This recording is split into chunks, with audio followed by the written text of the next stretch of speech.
been a while since I had picked up the camera. Life's been busy, things have been getting out of control, and it was hard for me to slow down and finally sit down and have the time to speak and talk. But the reason I started filming today was because 24 hours ago I had just watched Spider-Man Brand New Day, and what a movie. It was everything that fans had been asking for the past 10 years, and they delivered on a lot of things.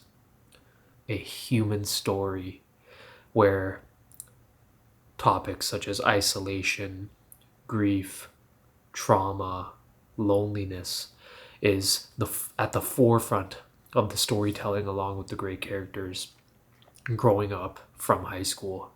And to watch this movie as a young adult, and for millions of other people to be watching it as well as young adults, it was truly a love letter to not just fans, to not just Spider-Man, but to everyone struggling with all those things such as loneliness, grief, trauma. The story really captured the true epidemic of adult loneliness from both genders, from both sides. Whether you're a guy or a girl, it is a real thing to be lonely in this world and not know how to fix that. When you deal with things like grief, rejection, isolation, things like that, it's hard to reach out for help.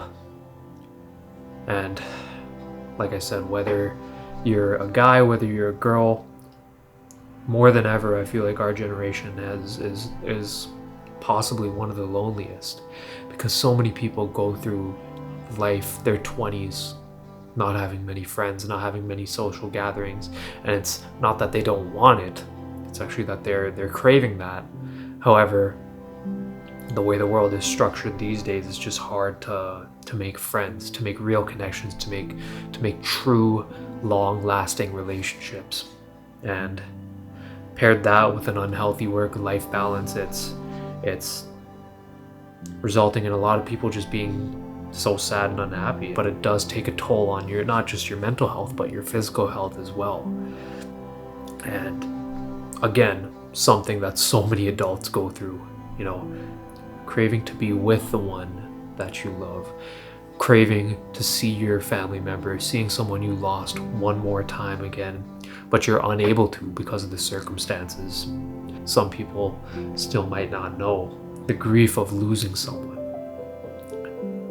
And the truth is, it never goes away. You're going to feel that pain for the rest of your life, but you're also going to get better at managing it through healthier life habits and a better lifestyle.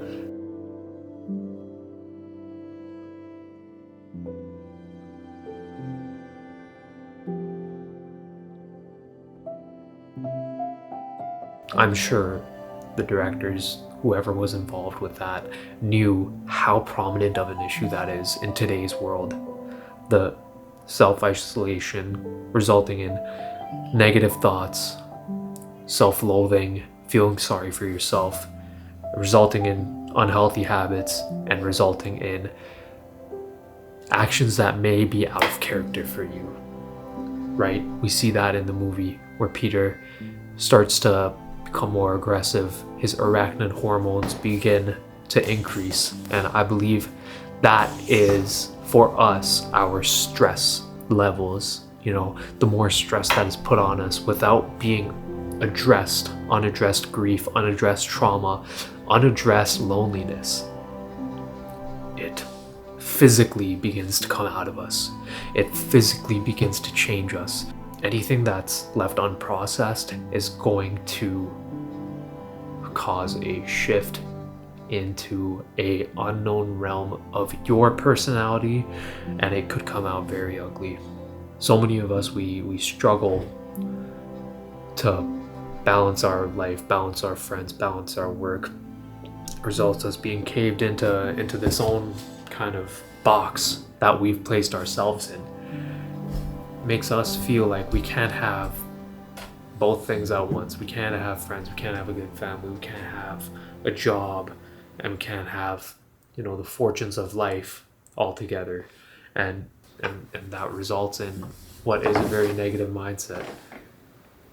Though it's hard to balance life, and life is going to kick your ass, it is possible to be the good of who you are from all aspects of your life. Whether it's you're a good employee, a good friend, a good brother, a good sister, whatever you are, you can balance all that to a degree and not shut it out.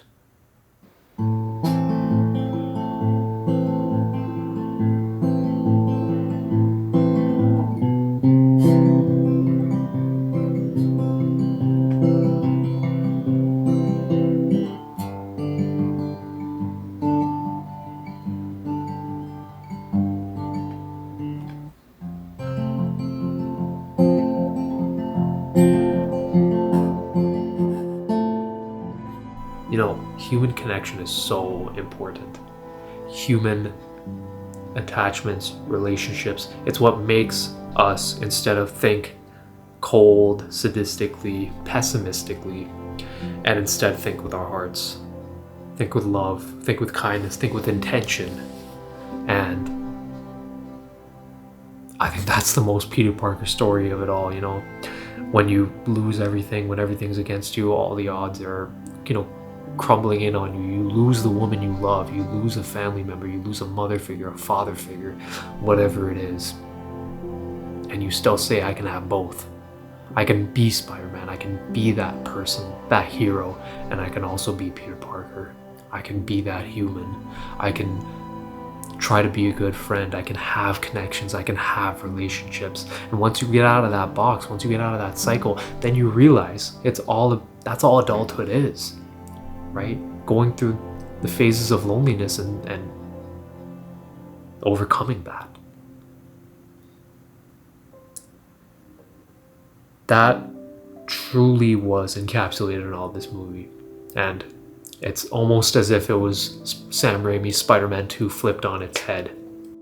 Instead of him embracing more of his Spider-Man side, and he begins to lose powers as a result of the trauma he's facing in his personal life, this has that idea flipped on its head, where he becomes more like a spider because of how isolated he is, and because of him seeing the woman he loves be with someone else when he knows it should be him, when he knows that he has no more family left to lean on. No one can help him, no family members, he has no mother, he has no father.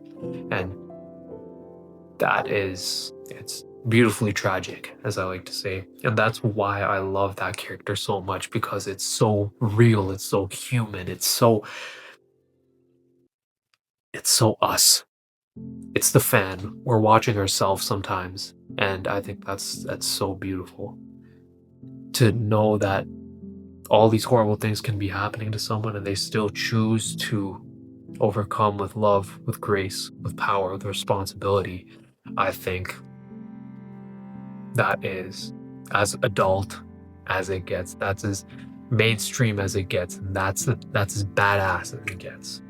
Seeing someone overcome their grief, overcome their addiction, overcome their trauma, and become a better person. There's no better story than that. And that's what I like to call the Peter Parker story.